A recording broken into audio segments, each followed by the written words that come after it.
Salve galera! A reflexão do vídeo de hoje é: você já parou para refletir como você inspira pessoas por onde passa? Você acha que reverbera mais positivamente nas suas relações ou negativamente?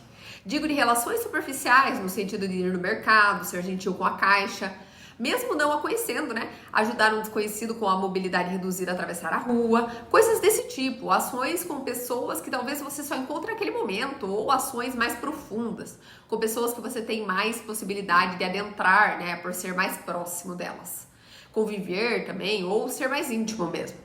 Quis fazer esse vídeo porque eu vi um testemunho de um amigo do meu falecido pai.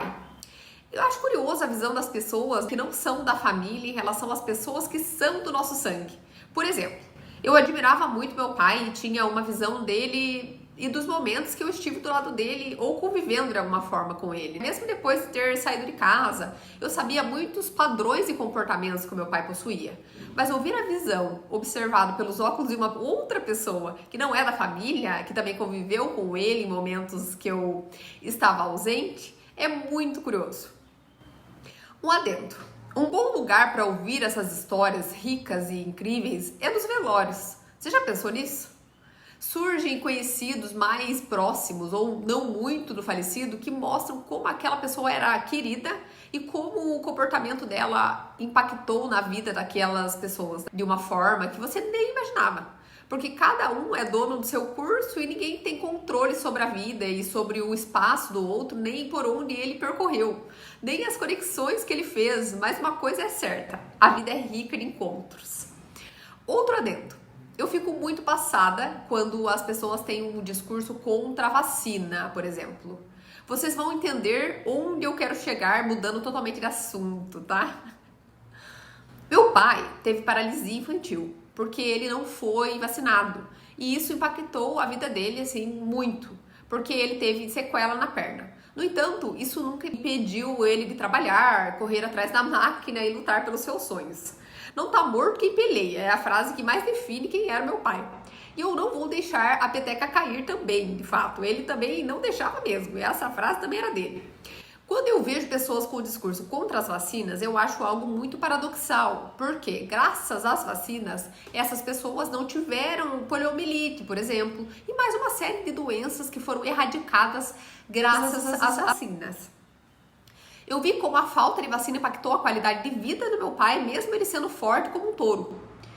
Vocês têm ideia de quanta gente sentou a bunda na cadeira, estudou, pesquisou, escreveu e comprovou a importância dessas descobertas para o desenvolvimento da saúde em nosso país? Então, essas pessoas são um exemplo de pessoas que tiveram um comportamento individual de querer buscar para beneficiar o coletivo, né? Ah, Ed, mas e a vacina da Covid? A Covid foi algo novo, tudo estava sendo experimentado e estudado. E também eu sei que muita gente teve reação e quase morreu por causa da vacina, né? Porém, sempre tem o outro lado da moeda. Hoje está morrendo de Covid quem não se vacinou. Porque quem se vacinou está até pegando Covid. Lógico que a vacina não impediu de pegar Covid, mas não está morrendo. Enfim, esse adendo todo da vacina é para contar uma história sobre o testemunho desse amigo do meu pai. Certa vez, estávamos num grupo de reflexão, eu, esse amigo do meu pai e mais umas pessoas no grupo, e alguém do grupo perguntou como a gente se conhecia. E ele então contou que era amigo do meu pai, que meu pai tinha sido síndico do prédio que a gente mora, e que ele sempre viu meu pai como uma pessoa muito forte e batalhadora, mesmo com a limitação da perna. E muito inteligente também. Que ele ficava corado e sem graça de reclamar perto do meu pai, porque enquanto ele estava pensando no que reclamar, meu pai já estava executando o que precisava ser feito. Era um incentivador de executar e não reclamar de coisas triviais, dizia ainda, que cabeça vazia era oficina do diabo. Meu pai definitivamente não gastava o tempo dele reclamando, justificando ou arrumando empecilhos e ainda dizia que só não tinha jeito para a morte, porque pro resto tinha solução e de fato tinha mesmo. Ele arrumava tudo. Eu nunca vi nada que meu pai pegava na mão, que estragou, que estava quebrado, estragado, sei lá, sendo jogado fora ou perdendo a funcionalidade. Ele fazia funcionar mesmo que ficasse esteticamente feio. Ele abria ferro queimado e consertava, mesmo nunca tendo feito curso. Abria chuveiro queimado e arrumava, e não era só a resistência, hein? Para tudo ele arrumava solução. Uma vez ele percebeu que a garagem do prédio estava com as quinas quebradas por motoristas com visão de espaço confusa, que não conseguiam desviar do poste. Eis que eu cheguei de São Paulo para visitar meus pais e todas as quinas estavam com borrachas coladas que meu pai tinha feito. Ele era extremamente otimista, tinha fé e esperança no coração. E ainda era capaz de rir da desgraça, fazendo piadas engraçadas quando ele perdia o controle, de fazer funcionar algumas coisas. Na verdade, ele só descansava para tentar mais tarde. Eis que a coisa passava a funcionar depois. Quando o reclamador, eu muitas vezes, chegava reclamando, ele dava um jeito de fazer piadas com as minhas reclamações, com uma voz engraçada que eu até esquecia a razão da reclamação e até a reclamadora aqui passava a rir. Meu pai era uma pessoa tão sábia que todo mundo pedia a opinião dele para assuntos mais relevantes ou não relevantes, porque ele sempre dava as melhores opiniões e conselhos e tinha um 12º sentido. Tudo que era importante tinha que passar pelo crivo / conhecimento de Walter, porque ele assinava o documento energético sobre o melhor caminho e ele definitivamente nunca errava.